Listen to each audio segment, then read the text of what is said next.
Halloween, directed and co-written by David Gordon Green, is the latest installment in the Halloween franchise and is a sequel to the 1978 film of the same name. This Halloween film picks up with Michael Myers residing in a mental institution where he refuses to speak a single word or make a sound. One night while he's being transferred to another facility, the bus crashes and he escapes back into the wild. He just so happens to have escaped on Halloween night and he begins wreaking havoc on the civilian population. Jamie Lee Curtis's character Laurie Strode has prepared for this though, and she attempts to kill Michael before he can cause too much harm to the surrounding area. As Michael attempts to return to his old form, Laurie attempts to finally put him down. Alright, so let me just preface this review by stating that I don't think I've seen the original Halloween film in its entirety from start to finish. I feel like I've definitely watched most of it, but it was a long time ago and I can't really remember too much about it considering I was so young when I watched it. So I didn't really go into this Halloween film with any expectations really. I didn't have a context for this film existing from the 1978 film, and I was just pretty much free from expectation. This is a tricky one to review because it does set out to achieve, being scary. That's the main goal, considering, it's a horror movie and it wants to be scary. But almost everything else about this movie I found to be pretty subpar and underwhelming. It's scary and tense and even funny sometimes in a good way, but the story and everything else about it just feels silly and generic. Whether or not you should see this one is really going to depend on what you're looking to get out of it. If you just want to be scared, then yeah, sure, go for it. You might enjoy it. But if you're looking for something a little bit more quality, a little bit more substantial out of your horror movies, then this probably isn't going to be the movie for you. There's just a lot about this story and how it's written that feels like every other horror movie that's ever existed before, and it feels kind of lazy. The characters themselves have almost no memorable qualities and they consistently make idiotic decisions. They're really just there to be killed by Michael Myers for the most part. And you just don't really know what makes them who they are because you jump around a lot from storyline to storyline in this film. And there's not much meaningful time spent building an investment in these characters' survival. The only character you might want to know anything about really is Laurie. And that's because the film relies on mostly nostalgia from the 1978 film to make you care about her. And like I mentioned, I have no connection to that movie. And because of that, I don't think I felt a real connection to Laurie because her development in this film just isn't compelling enough to stand on its own. I found Jamie Lee Curtis's performance to be fine. I mean, she plays the hand she's dealt and she makes the most of her hardened character, but I didn't quite find her revenge plot all that interesting. And that may be just because I didn't see the first one, but I don't think this film does enough to make it all that interesting. I just don't think there's enough done in this specific film to really make the audience feel the weight of how hardened her character has become due to her traumatic experiences. There's too much of a reliance on nostalgia from the past instead of properly fleshing out a changed character in a new sequel like this.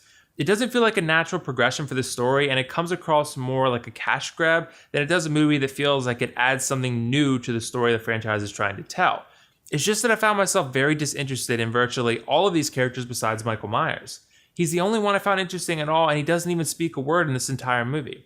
There's so much about this Halloween film that reminds me of the cliches of the horror genre in all the wrong ways.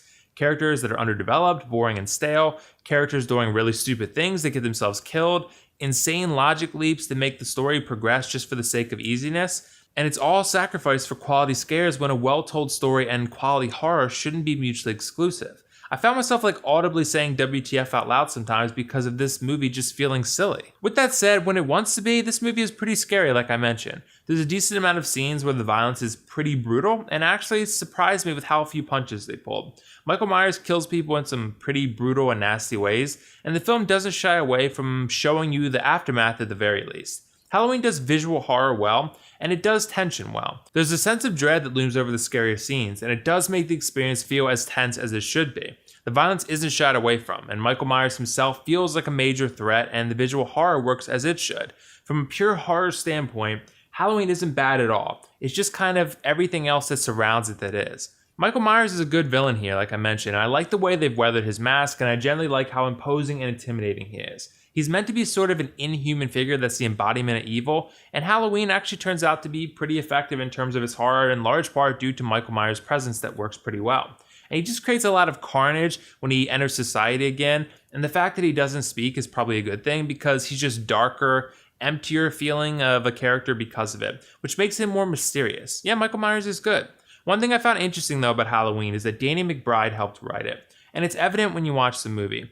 There's a decent amount of humor mixed in, and it mostly works pretty well, sometimes not, and it's mostly a pretty good change of pace to the dreary, violent core. This is something I didn't expect at all, and I was actually pleasantly surprised to find a movie that's offering a little bit more than you expected going into the theater. There's jokes that make light of the past, and even jokes that acknowledge the craziness of the current massacre taking place in Michael Myers' hands. It's sort of self-aware in that way.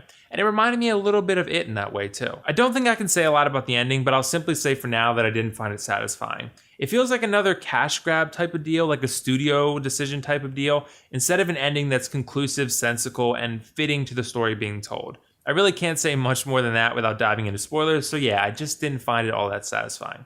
But all in all, Halloween is good at horror and sometimes comedy, but not so good at everything else it tries to pull off. If you're just looking for horror, then sure, maybe give it a shot and you might enjoy it. But if you want something a little bit more, then yeah, this movie probably isn't for you.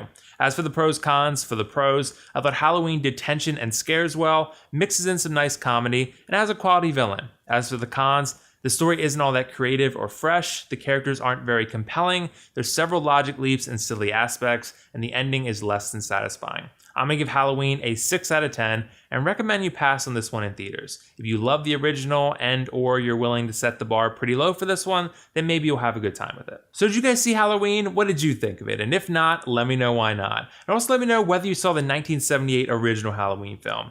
I did as a kid, but like I said, I can't remember too much of it, honestly.